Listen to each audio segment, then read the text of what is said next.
Pakain, eh, sobrang nabubulol siya, nakakatawa lang. Marami pa akong pagdadaanan. Aral na aral mo yung bawat galaw, bawat suntok. Hello po, ako nga po pala si Robin Angeles and this is my Fast Five.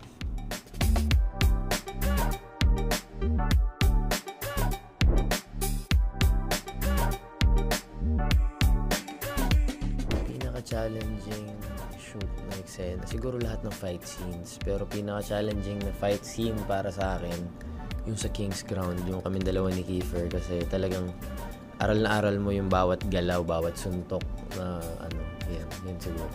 Lagi nagpapatawa sa akin si Michael Kidd. Go ahead, bump me again, I'll show you who I am.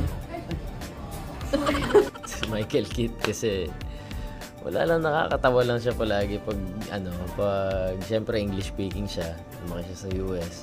Pag may mga scenes na malalalim na Tagalog, halimbawa pagkain yung sasabihin niya, pakain, eh, sobrang nabubulol siya, nakakatawa lang. Siguro, hindi pa ako proud sa sarili ko kasi malayo pa dapat. Marami pa akong pagdadaanan. Paborito kong tambayan, actually hanggang ngayon, sa tapat ng bahay namin. Kasi nandun lagi yung mga tropa ko, nakatambay lang dun araw-araw. Pinaparamdam ko na mahal ko ang isang tao, pag palagi ako nandyan para sa kanya.